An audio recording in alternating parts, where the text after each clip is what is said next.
Friends, welcome to my channel. আমি আজকে বানাবো বেগুনের একটা রেসিপি।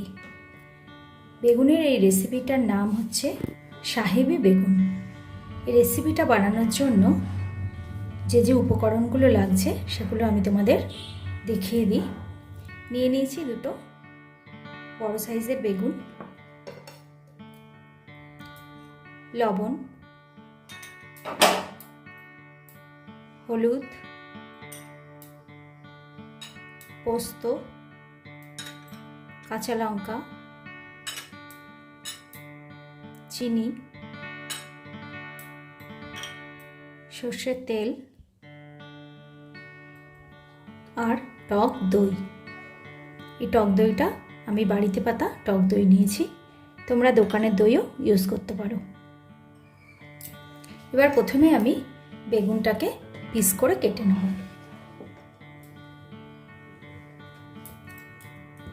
ফ্রেন্ডস, আমি তোমাদের এই পুরো মান্থটা কিছু নিরামিষ রেসিপি শেয়ার করব।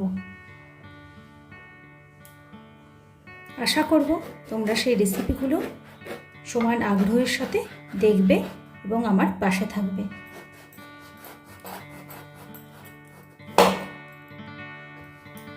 এক্ষেত্রে আমি বেগুনটাকে লম্বা লম্বা করে কেটে নেব।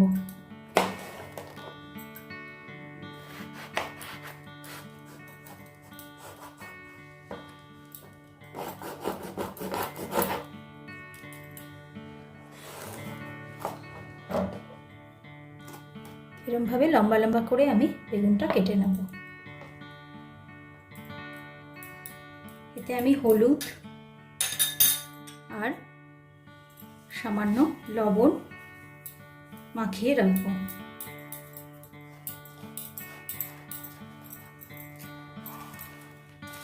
লবণ হলুদ মাখিয়ে আমি মিনিট 5-7 মতো এটাকে রেখে দেব। যতক্ষণ আমি লবণ হলুদ এটাই মাখিয়ে রাখছি ততক্ষণ আমি পোস্ত আর কাঁচা লঙ্কা এ দুটোর একটা স্মুথ পেস্ট বানিয়ে নেব। দেখো, আমি পোস্ত আর কাঁচা লঙ্কার একটা পেস্ট বানিয়ে নিয়েছি। এতে আমি দিয়েছি 5 চামচ মতো পোস্ত আর দুটো বড় সাইজের কাঁচা লঙ্কা দিয়েছি। ঝালটা তোমাদের নিজেদের ইচ্ছা অনুযায়ী ইউজ করবে। পরেও গার্নিশিংয়ের জন্য কাঁচা লঙ্কা আমি এতে ইউজ করব। চলো এবার রান্নাটা আমরা শুরু করি। কড়াই গরম হয়ে গেছে, কড়াই আমি দিয়ে দেব সর্ষের তেল। এখানে আমি ভাজার জন্য পুরো তেলটা ব্যবহার করে নিলাম। এখানে 5 টেবিল চামচ মতো তেল আছে। তেলটাকে খুব ভালো করে গরম করে নেব। তেলটা খুব ভালো করে গরম হয়ে গেছে। এবার আমি একে একে বেগুনগুলো ছেড়ে দেব ভাজার জন্য।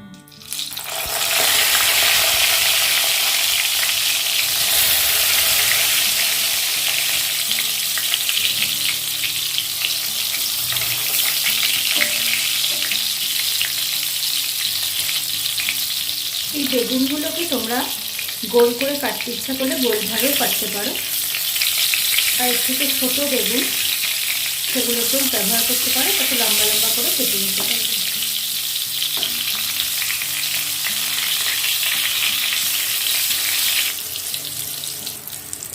যে কোনো নিরামিষের দিনে তোমরা বেগুনের এই রেসিপিটা যদি তৈরি করো তাহলে দেখবে আমিষের অভাব বোধ করবে না। ভীষণই ভালো লাগবে, ভীষণই টেস্টি আর খুব সহজে হয়ে যায়। খুব অল্প সময়ের রান্না এটা। বেগুনটা দুপাশ লাল করে আমি ভেজে নিয়েছি। এবার এই বেগুনগুলোকে তুলে নিয়ে বাকি বেগুনগুলোকেও ভেজে নেব। এটা বেগুনের একটা ট্র্যাডিশনাল রান্না। এই রান্নাটা আমি আমার শাশুড়ি মায়ের হাতে খেয়েছি। আমরা সাধারণত বেশিরভাগ রান্না বিশেষত এই ধরনের ট্র্যাডিশনাল রান্নাগুলো আমাদের মা, ঠাকুমা বা শাশুড়ি মা এদের হাতেই খেয়ে থাকি। এই রান্নাটা ভীষণই টেস্টি।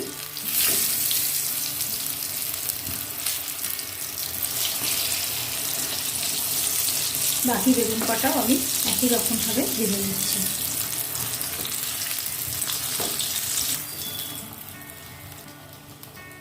বাকি বেগুন কটাও ভাজা হয়ে গেছে। এতে আমি কোনো ফোড়ন ইউজ করব না। তেলের মধ্যে প্রথমে আমি লঙ্কা আর পোস্ত পেস্টটা দিয়ে দেব।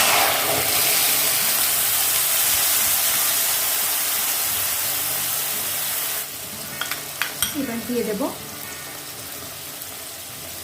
পরিমাণ মতো লবণ।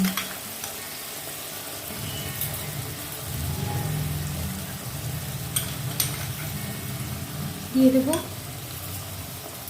বেশ একটু, দিয়ে দিলাম 2 চামচ মতো চিনি। যেহেতু এতে আমি সম্পূর্ণ টক দই ইউজ করব, সেজন্য আমাকে 2 চামচ মতো চিনি দিতে হলো।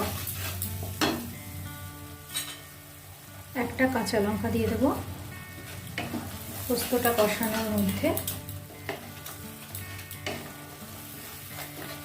সময় যেটুকুনি হলুদ আমি ব্যবহার করেছি, আর এতে আমি হলুদ ব্যবহার করব না।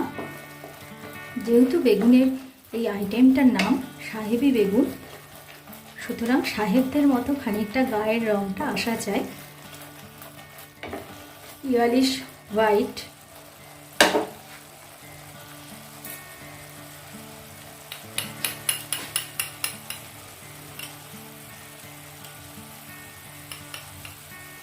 পোস্তটা পুরো ভালো মতো কষে গেছে।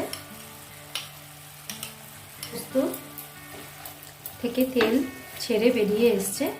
পোস্তটা খুব ভালো মতো কষে গেছে। এবার আমি এতে দিয়ে দেব টক দইটা। টক দইটা ভালো করে ফেটিয়ে নিয়ে গ্যাসটা কমিয়ে দিয়ে এতে এবার আমি টক দইটা ইউজ করব। ঝাল, নুন, মিষ্টি, টক সব মিলিয়ে এই রান্নাটার একটা অসাধারণ টেস্ট আসবে।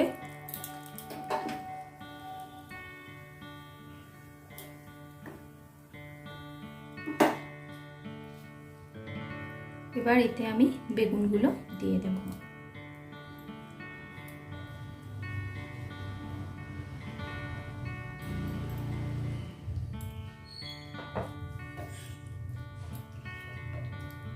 এভাবে দিয়ে একটু সামান্য এতে চুবিয়ে দেব। এতে আর আমি কোনো আলাদা করে জল ইউজ করব না। এবার এতে খানিকক্ষণ বেগুনগুলোকে সেদ্ধ হতে দেব।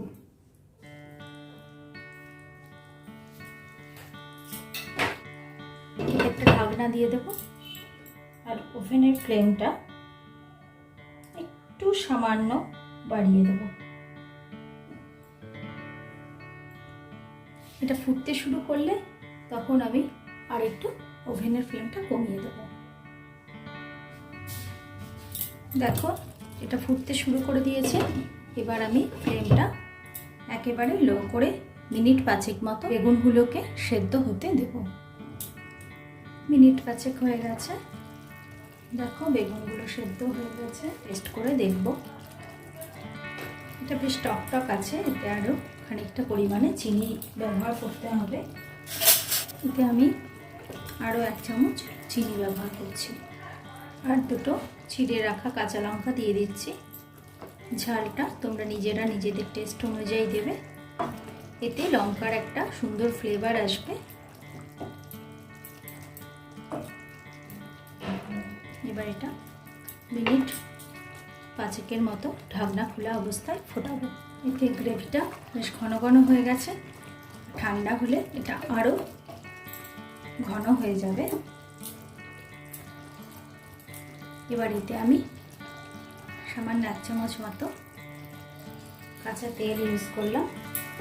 গ্যাসটা অফ করে দেব আর মিনিট 5 মতো এটাকে ঢাকা দেওয়া অবস্থায় রেখে দেব, কাঁচা তেলের গন্ধটা সুন্দরভাবে এতে ছড়িয়ে যাওয়ার জন্য। মিনিট 5 হয়ে গেছে। এবার আমি এটা সার্ভ করে দেব।